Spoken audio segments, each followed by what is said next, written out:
Hello, welcome to brilliant hub YouTube channel. साथियों, ग्राम रोजगार सहायक की नियुक्ति के संबंध में समस्त कलेक्टर एवं जिला कार्यक्रम समन्वयक, मुख्य कार्यपालन अधिकारी यानी कि सीईओ को एक लेटर जारी हुआ है। तो इसके संबंध में हम डिटेल में चर्चा इस वीडियो में करने वाले हैं। यह 1 नवंबर 2022 को जारी हुआ है लेटर। तो आइए जानते हैं इसके बारे में। मनरेगा योजना के सुचारू क्रियान्वयन हेतु प्रत्येक ग्राम पंचायत स्तर पर एक ग्राम रोजगार सहायक की नियुक्ति किए जाने के संबंध में विस्तृत दिशा निर्देश जारी किए गए हैं। ग्राम रोजगार सहायक, जिसको हम ग्राम रोजगार सहायक यानी कि GRS के नाम से भी जानते हैं। ओके, इसको शॉर्ट में हम GRS बोलते हैं। मध्य प्रदेश राज्य रोजगार गारंटी परिषद की परिपत्र क्रमांक 5636 दिनांक 2017 को मनरेगा अंतर्गत वित्तीय वर्ष 2017-18 में प्रशासनिक मद में जीओआई द्वारा राशि आवंटित नहीं होने से ग्राम रोजगार सहायक की नवीन नियुक्ति हेतु अनुमति के संबंध में रोक लगाई गई थी। ओके, ये वर्तमान समय में रोजगार सहायकों के पद रिक्त होने के कारण ग्राम पंचायतों में मनरेगा योजना के अतिरिक्त भारत सरकार एवं राज्य सरकार द्वारा संचालित विभिन्न योजनाओं तथा यथा प्रधानमंत्री आवास, क्या क्या योजनाएं हो सकती है इसमें देखिए।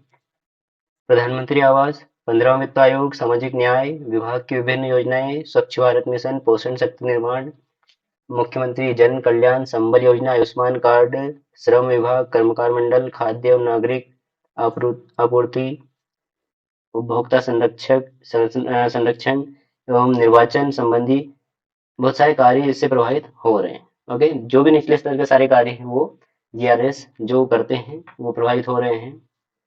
तथा ऐसी ग्राम पंचायतें जहां मनरेगा की कुल राशि 3.5 लाख विगत 5 वर्ष का औसत है से अधिक व्यय होती है, यानी कि मनरेगा के अंतर्गत जो काम होते हैं उसमें 3.5 लाख से अधिक की राशि एक औसत है 5 साल का, इससे ज्यादा अगर खर्च होती है तो उन ग्राम पंचायतों में परिषद द्वारा ग्राम रोजगार सहायकों की नियुक्ति के संबंध में दिशा निर्देश दिनांक 2/6/2012 में प्रदत्त, साथ ही बहुत ही इंपॉर्टेंट डेट है यहाँ पे,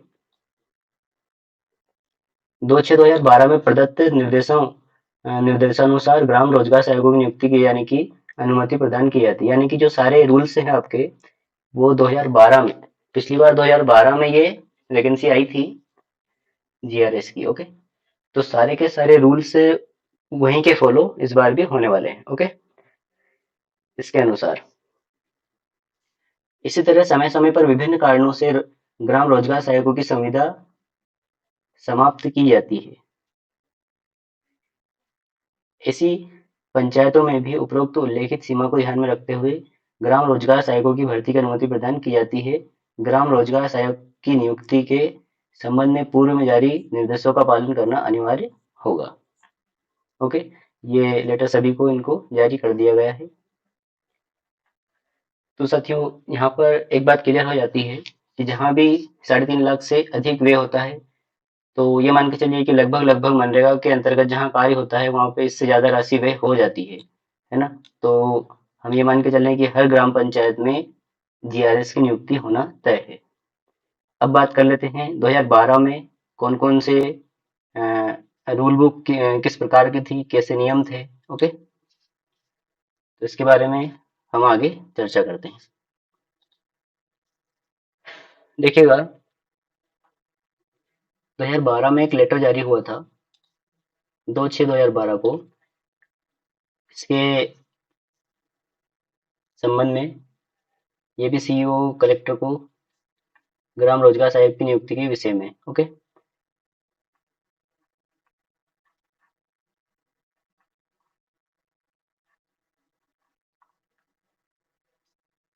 तो यहाँ से हम पढ़ना स्टार्ट करते हैं वापस। ग्राम रोजगार सहायक की नियुक्ति के संबंधित नवीन दिशा निर्देश। अब ये नवीन हमारे लिए नहीं है क्योंकि ये 2012 का है। ओके, फिर भी हम इसको जानते हैं। सबसे पहले तो आप ये जान लें कि ग्राम रोजगार सहायक महात्मा गांधी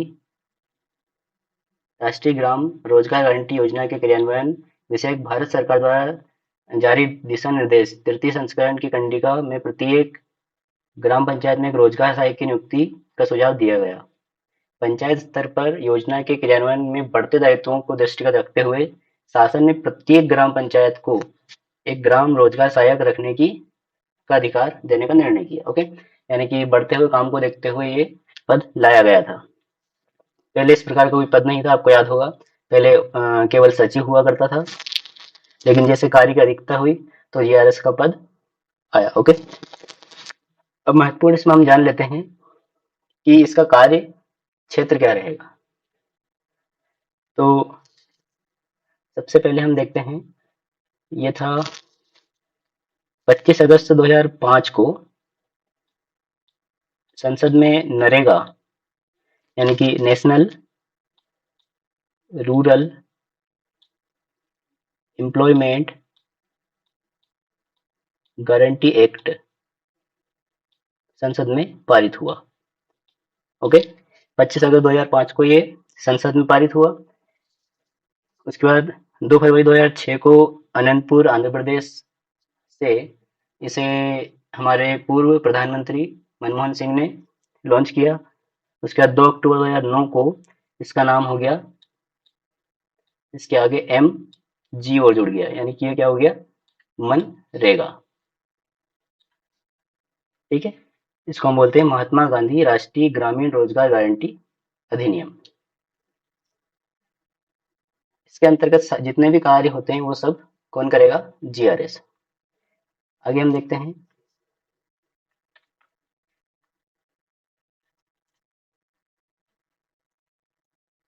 यदि किसी ग्राम पंचायत में मनरेगा योजना के अंतर्गत राशि का व्यय नहीं किया गया तो ऐसी ग्राम पंचायत में रोजगार सहायक की नियुक्ति नहीं की जाएगी। देखिए, ये बहुत ही रेयर केस में होता है। मनरेगा के अंतर्गत हर ग्राम पंचायत में कार्य होता ही है। यदि किसी ग्राम पंचायत का विलय नगरीय क्षेत्र में हो जाता है तो ऐसी ग्राम पंचायत में अधिसूचना प्रकाशन की दिनांक से संबंधित ग्राम रोजगार सहायक का अनुबंध समाप्त माना जाएगा। कहने का तात्पर्य है, यानी कि आपकी ग्राम पंचायत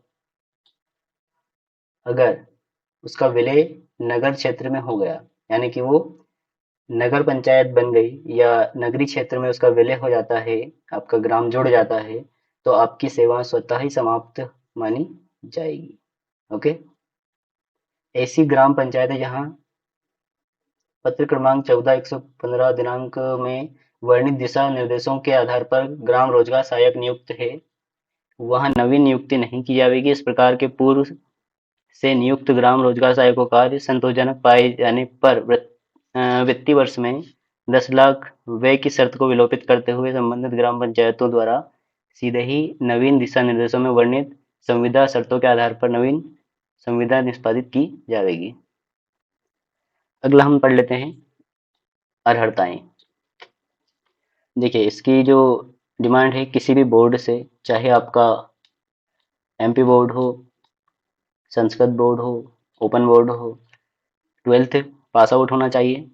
उसके बाद आयु होना चाहिए 18 से 35 वर्ष। उसके बाद इम्पोर्टेंट पॉइंट आपका ये है, अभ्यर्थी का आवेदित ग्राम पंचायत का स्थानीय निवासी, यानी कि आप उसी गांव के मूल निवासी होना आपका जरूरी है और वहाँ के वोटर लिस्ट में भी आपका नाम होना जरूरी है। ठीक है, बहुत इंपॉर्टेंट चीज और हम देख लेते हैं, किसी ग्राम पंचायत में 3 से कम स्थानीय निवासी अभ्यर्थी द्वारा आवेदन किए जाने की स्थिति में संबंधित ग्राम की सीमा से लगे ग्राम पंचायत के स्थानीय निवासी के आवेदनों को भी विचार क्षेत्र में लिया जाएगा। मान लीजिएगा आपके गांव से 3, कम से कम जो 3 है आवेदन दिए गए, तो उस कंडीशन में, मतलब 3 से अगर कम दिए गए, उस कंडीशन में दूसरे गांव से जो आवेदन आएंगे ग्राम पंचायत के अंतर्गत, उनमें भी उनको भी लिए जाने की संभावना बढ़ जाएगी। लेकिन बहुत मुश्किल होता है कि 3 से कम आवेदन आए, है ना। देखते हैं आगे। देखिए, आपके पास होना चाहिए अर्हता में डीसीए या पीजीडीसीए। उसके बाद modern office management course from government polytechnic college, ये भी मान्य हो जाएगा। उसके बाद आपके पास ये डिप्लोमा भी डीओई एसीसी से भी हो सकता है। या पीजीडीसीए और डीसीए तो हो ही गया। अच्छा, दूसरी चीज यहाँ पर आईटीआई, औद्योगिक प्रशिक्षण संस्थान आईटीआई से अगर आपने आईटीआई कर रखा है और उससे व्यावसायिक प्रशिक्षण लिया है, accountancy, computer application, data entry operator, architect वगैरह में 6 माह का कोर्स अगर किया है, तो ये नेसेसिटी तो नहीं है, लेकिन इसके अंक एक्स्ट्रा आपको मिल जाएंगे इसमें। ओके, एक्स्ट्रा मार्क्स में आपको मिल जाएंगे। अच्छा, इन सब चीज़ों के क्या होते हैं, 12th है आपका, डीसीए पीजीडीसीए, आईटीआई, और जैसे ये आपने कर रखा है, तो इनके एक्स्ट्रा नंबर मिलते हैं। ओके, आगे हम चर्चा करेंगे, इसमें नीचे दिया गया है किसके कितने नंबर दिए जाएंगे। उसके बाद आपका, अगर आपने मनरेगा के अंतर्गत संविदा बेस पर न्यूनतम 1 साल का काम किया है, तो उसके अलग से नंबर मिलेंगे। ठीक है, ये हो ही गया है।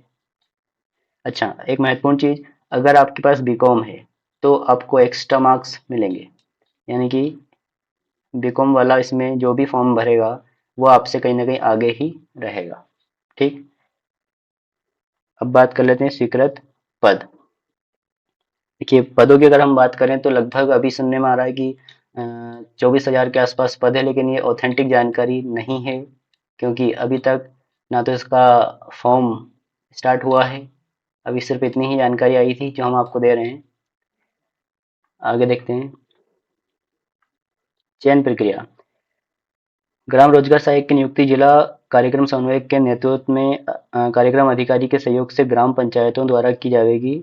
जिला कार्यक्रम समन्वयक द्वारा ग्राम रोजगार सहायक के पदों की पूर्ति हेतु एक समयबद्ध कार्यक्रम प्रसारित किया जाएगा, जिसे स्थानीय समाचार पत्र में प्रकाशित किया जाएगा। कार्यक्रम अनुसार रोजगार सहायक की नियुक्ति के संबंध में समस्त प्रक्रिया संचालित होगी। अगला है आवेदन पत्र, इंपॉर्टेंट चीज है। आवेदन पत्र आमंत्रित किए जाने की सूचना की प्रति ग्राम पंचायत कार्यालय, यानी कि आपके गांव में जनपद पंचायत कार्यालय, तहसील कार्यालय के सूचना पटल पर अनिवार्य रूप से प्रकाशित की जाएगी। देखिएगा, अब जरूरी नहीं है कि ये हर जगह मिल जाए आपको, लेकिन आपको इसके बारे में जानकारी लेते रहना होगा। ओके, संबंधित कार्यालय प्रमुख से इस आशय का प्रमाण पत्र भी प्राप्त किया जाएगा कि ग्राम रोजगार सहायक के रिक्त पदों की नियुक्ति के लिए आवेदन पत्र आमंत्रित करने के लिए जारी सूचना पंचायत कार्यालय, जनपद पंचायत व तहसील कार्यालय के पटल पर प्रकाशित की गई है। ग्राम रोजगार सहायक के रिक्त पद की नियुक्ति के लिए आवेदन पत्र आमंत्रित करने की सूचना प्रकाशन की तिथि से 15 दिवस तक आवेदन पत्र जनपद पंचायत द्वारा अपने कार्यालय में प्राप्त किए जाएंगे। तो आपको फॉर्म कहाँ जमा करना है, ये क्लियर हो गया, जनपद पंचायत। ओके, परिषद द्वारा निर्धारित प्रारूप में ही आवेदकों से आवेदन पत्र प्राप्त किए जाएंगे एवं परिषद द्वारा निर्धारित प्रारूप में ही आवेदन पत्र प्राप्त करने की पावती जनपद पंचायत द्वारा आवेदक को अनिवार्य रूप से प्रस्तुत करते समय ही प्रदत्त की जाएगी। अच्छा, प्रारूप जो दिया है आपका फॉर्म का फॉर्मेट, वो इसी पीडीएफ में लास्ट में दिया गया है, और पावती वगैरह ये सब नीचे फॉर्मेट दिया गया है। ओके, आप यहाँ से भी डाउनलोड करके निकाल सकते हैं। आवेदन पत्र प्राप्त करने की तिथि, अंतिम तिथि के पश्चात कोई आवेदन जनपद पंचायत में स्वीकार नहीं किया जाएगा। ठीक है, अब आगे हम देखते हैं, उपरोक्त ग्राम पंचायत द्वारा प्राप्त आवेदन पत्रों को कार्यक्रम अधिकारी जनपद पंचायत द्वारा परीक्षण किया जाकर प्रत्येक पात्र आवेदक को निम्न मापदंडों के आधार पर अंक प्रदान किए जाएंगे। बहुत ही इंपॉर्टेंट चीज आपके लिए यहाँ से स्टार्ट हो रही है कि आपको कितने मार्क्स किस चीज के दिए जाएंगे। ओके, तो जो 12th है उसके 100 नंबर मिलेंगे आपको। ओके, लेकिन ध्यान दें, प्राप्तांकों के प्रतिशत के बराबर अंक दिए जाएंगे। ठीक है, 100% है तो 100 नंबर, 70% है तो 70, क्योंकि प्रतिशत के बराबर अंक दिए जाएंगे। ओके, यानी किसी के 85% है तो उसको 85 मार्क्स इसके मिल जाएंगे। अगली हम बात करें डीसीए पीजीडीसीए, इनमें से कुछ भी अगर है, कितनी चीजें हैं, उनमें से 50 नंबर मिलेंगे आपको। उसके बाद अगर मनरेगा के अंतर्गत आपके पास कोई अनुभव है तो उसके 10 नंबर मिलेंगे। उसके बाद आईटीआई संबंधित कुछ है आपके पास तो उसके 10 नंबर मिलेंगे, और बीकॉम है तो आपको 30 नंबर मिलेंगे। टोटल आपको 200 मार्क्स में से कितने मार्क्स मिलते हैं उसके आधार पर आपका सिलेक्शन हो जाएगा। देखिएगा, इसमें 12th सभी का मिल जाता है, डीसी पे जीडीसी लगभग मिल जाएगा आपका। तो 12th में जो परसेंटेज में ऊपर रहेगा, एक तो वो, और एक बीकॉम जिसका रहेगा उन्हें फॉर्म जरूर फिलअप करना है, आपकी ज़्यादा से ज़्यादा चांसेस में बनेंगे, क्योंकि ये सीधा सीधा 30 नंबर आपको ऊपर लेकर जाएगा। क्योंकि देखिए ये बहुत कम रेयर केस में ही मिलता है, ये और एक ये, बाकी चीज़ लगभग सभी के पास मिल जाएगी। चलिए आगे बात करें। जब 3 पात्र आवेदक स्थानीय पंचायत के निवासी ना हो, अब मान लीजिए क्वालिफिकेशन किसी के पास नहीं है, तो दूसरे आपके ग्राम पंचायत के अलावा जो बाहर का निवासी है उसके फॉर्म भी लिए जाते हैं।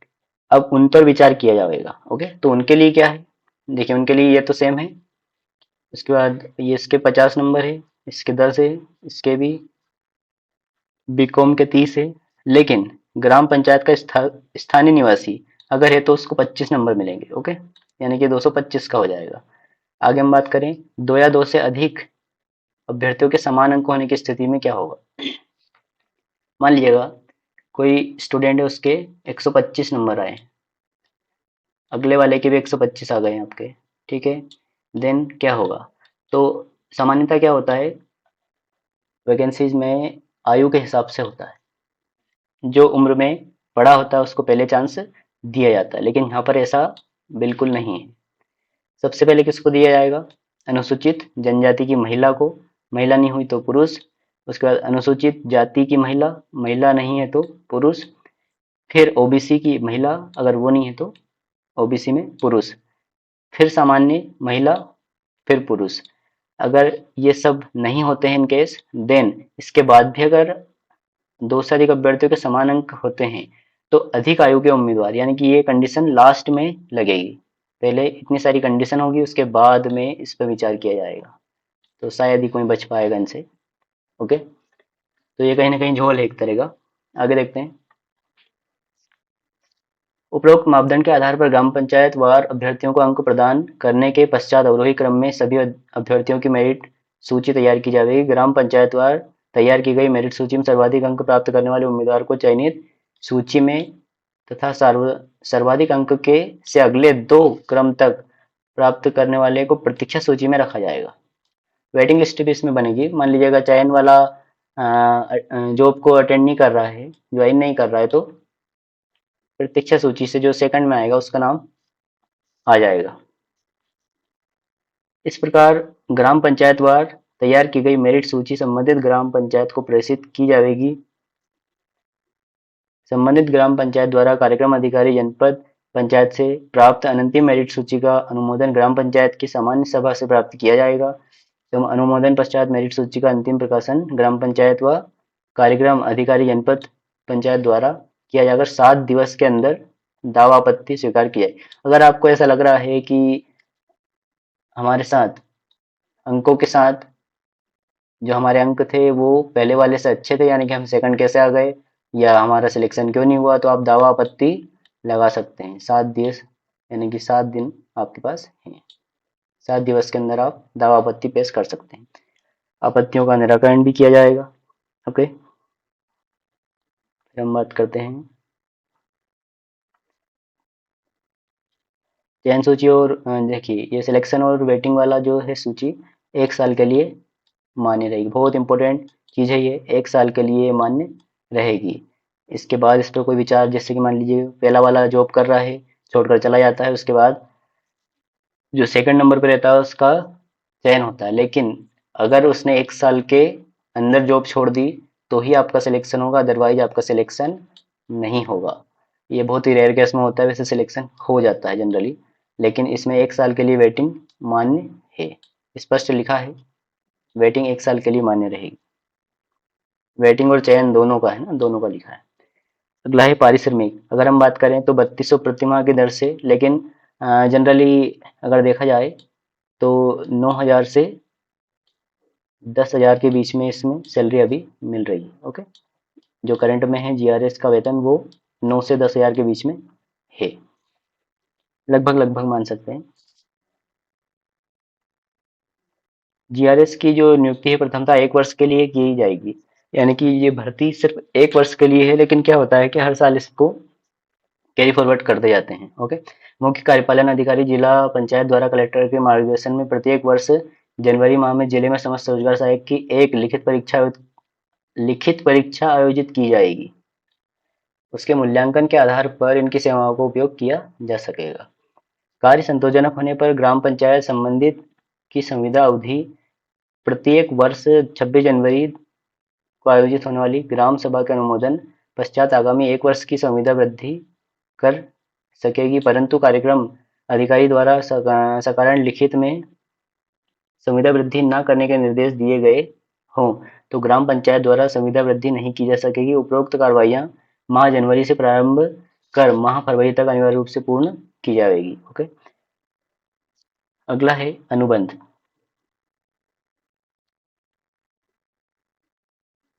प्रशिक्षण देखिएगा, आगे दिया गया ग्राम जीआरएस जो है उसके कर्तव्य और दायित्व यानी क्या क्या काम उसको करने रहते हैं, इसकी सब लिस्ट दी गई है, आप पढ़ सकते हैं इसको।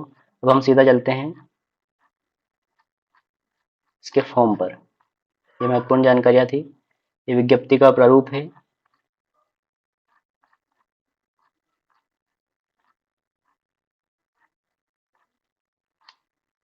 देखिए इसका प्रारूप है, ये आवेदन का प्रारूप है ना, ये आवेदन आपको भरना है। इसके बाद ये है अगला पेज, घोषणा पत्र, सारी चीजें इसमें नीचे दी गई है, आप यहाँ से इसको डाउनलोड कर सकते हैं। ओके, तो अभी तक सिर्फ इतनी ही जानकारियां थी। अभी ऑफिशियल जितना हमें प्राप्त हो पाया है वो हमने आपके सामने रखा है। जैसे कोई आगे की जानकारी आती है, इसके पद या फॉर्म कब से लिए जा रहे हैं, तो हम आपको अपडेट जरूर करेंगे। ओके, आई होप आपको वीडियो पसंद आया होगा। Thank you.